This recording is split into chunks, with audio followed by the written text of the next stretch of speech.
So this is Steve from OMT Talk, and we're back with Christian. Actually, I did a blog post on the cervical screen with him a couple weeks ago, but with the recent case on the vestibular versus cervical dizziness case that I posted, I got some feedback wanting to see the stress test that I did.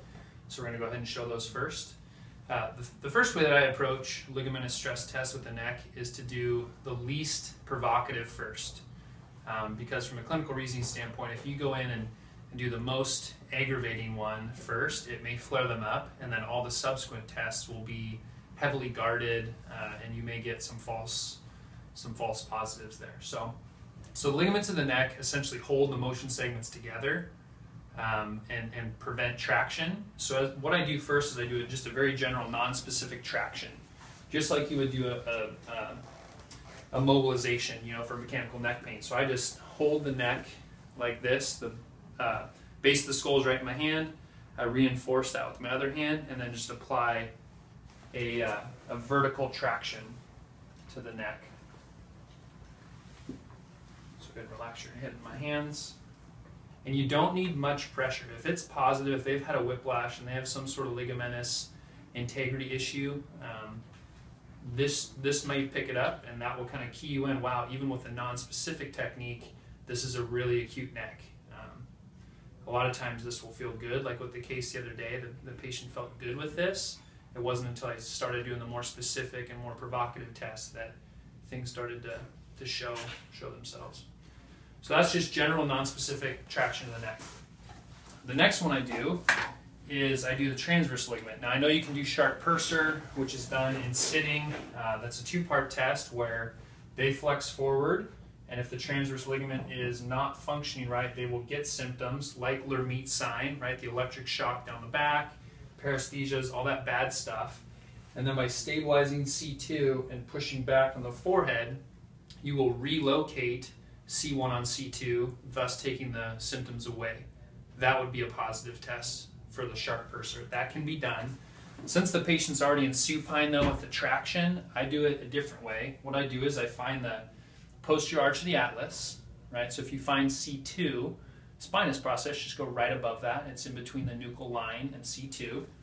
And then gripping the side of his face lightly so as not to clamp his ears, I just lift straight up. So that is producing the shear to test the transverse ligament.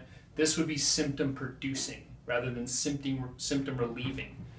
Big difference between the sharp purser and this one. This one brings on symptoms. Sharp purser relieves symptoms. Big difference.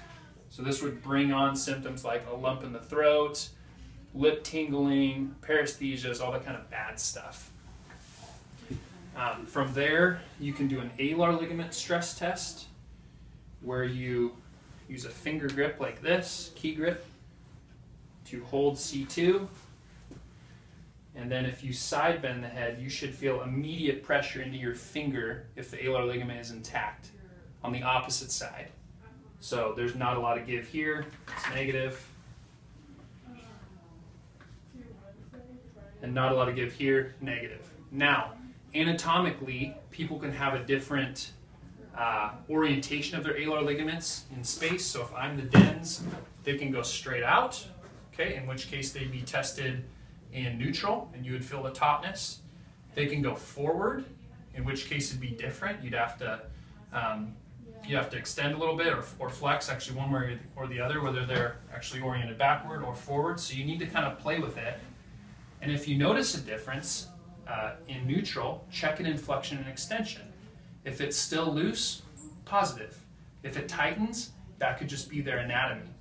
Okay, so the alar ligament test can be done in neutral. That's how it's taught in most PT schools and in most entry-level manual therapy programs.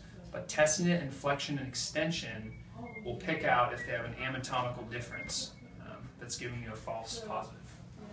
Okay, so there's that one. And then the tectorial membrane test. So for this one, we want to introduce upper cervical flexion, okay, tightening those upper cervical apical ligaments. Then I use my shoulder and holding on to the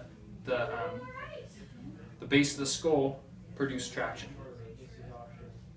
Okay, this is what was positive for dizziness and a visual aura on the case from the other day.